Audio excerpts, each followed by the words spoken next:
கோடி ஸ்தோத்திரம் அப்பா. இந்த காலை ஆராதனை உம்முடைய கரத்தை ஒப்பு கொடுக்கிறோம் அப்பா. நீ எங்கள் மத்தியிலே வந்து வாசம் பண்ணுவதற்காக கோடி ஸ்தோத்திரம் ஆண்டவரே. பரிசுத்த ஆவியானவரே எங்கள் மத்தியிலே வந்து வழி நடத்தும்படியாக ஜெபிக்கிறோம். ஜபத்தை கேட்கிற ஜபத்துக்கு பதில் கொடுக்கிறவரே மாம்சமான யாவரும் உம்மிடத்தில் வருவார்கள் என்று சொல்லியிருக்கிறீர் அப்பா. நாளிலே வந்திருக்கிற ஆண்டவரே எங்களை உம்முடைய கரத்துல ஒப்பு கொடுக்கிறோம்.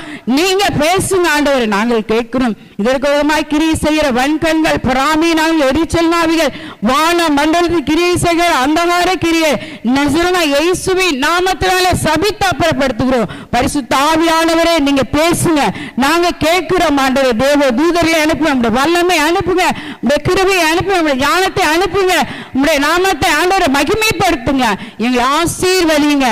இயேசுவின் மூலம் ஜெபிக்கிறோம் எங்கள் ஜீவனுள்ள நல்ல பிதாவே, ஆமென். ஹல்லேலூயா, ஹல்லேலூயா. இந்த நாளிலும் யாப்பேச பற்றி தான் நம்ம பார்க்க போகிறோம். வேதத்தில் பார்த்தீங்கன்னா யாப்பேஸ் என்ற ஒரு மனிதர் இருக்கிறார். அந்த யாப்பேச பார்த்தீங்கன்னா அவர் செய்கிற ஜெபத்துக்கு ஆண்டவர் பதில் கொடுக்கிறார்.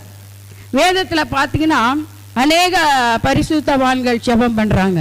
தாவீது ஜெபம் பண்ணுறாரு, எல்லாரும் ஜெபம் பண்ணுறாங்க. எல்லாம் ஒவ்வொரு விதமாக ஜெபம் பண்ணுறாங்க, ஒவ்வொரு காரியத்துக்காக ஜெபம் பண்ணுறாங்க. சில என்ன பண்ணுறாங்க, எலியா பார்த்தீங்கன்னா முகம் குப்புற விழுந்து ஜெபம் பண்ணுகிறார். அதே போல பார்த்தீங்கன்னா எசேக்கியேல் என்ன பண்ணுறாரு, சுவர் மேலே சாஞ்சி ஜெபம் பண்ணுகிறார்.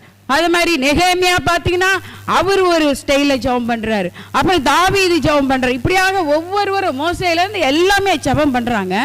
எல்லாருக்கும் ஆண்டவர் பதில் கொடுத்தா இல்லைன்னு சொல்லலை. ஆனால் இந்த காரியத்தில் பார்க்கும்பொழுது யாப்பேசுடைய ஜெபத்தை ஆண்டவர் கேட்கிறார். எல்லாம் என்ன நினச்சிக்கிறோம், ஜபம்னு சொன்னால் ரொம்ப பெருசாக ஜபம் பண்ணாதான் ஆண்டவர் கேட்பாரு அப்படின்னு நினைக்கிறோம். ஆனால் ஆண்டவர் இடத்துல ஜெபிக்கும் பொழுது ஒரு சின்ன வார்த்தை சொன்னாலே போதும். ஆண்டவர் கூட வேதத்தில் இரவு ஃபுல்லாக அவர் ஜெபம் பண்ணுறார், இருபது முழுவதுமாய் ஜெபம் பண்ணுறார், பிதாவிடத்தில் பேசுகிறார். அவர் என்ன சொல்கிறாரோ அதை எல்லாம் அவர் கேட்குறார். இரவு முழுவதும் ஆண்டவரோட பேசுகிறார். ஆண்டவர் என்ன பண்ணுறாரு, இயேசுக்கு எல்லா காரியத்தையும் சொல்கிறார். நீங்கள் இப்படி செய்யணும், இப்படி பண்ணணும், எல்லாம் எதெல்லாம் செய்யணும், இன்னைக்கு என்ன அற்புதம் நடக்க போகுது, அதுக்காக ஜெபம் பண்ணுறார். அவர் பகல் ஃபுல்லாக என்ன பண்ணுறார், ஊழியம் செய்கிறார். ஜனங்கள் மத்தியில் இருக்கிறார். ஜனங்க அவரை சுற்றி நெருக்கி கொண்டு இருக்கிறாங்க. நிறைய பேர் வருவாங்க.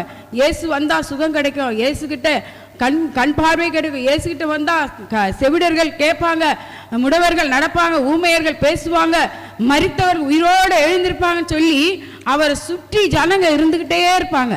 அவர் பகல் முழுவதும் ஊழியம் செய்கிறாரு, இரவு ஃபுல்லாக ஜெபம் பண்ணுறாரு. அப்போ அவருக்கு எவ்வளோ ஒரு கிருபை பாருங்க. இந்த ஜபம் சாதாரணமான ஜபம் கிடையாது. ஆனால் அவர் அற்புதம் செய்யும்போது பார்த்தீங்கன்னா பெரிய ஜபம் பண்ணவே கிடையாது.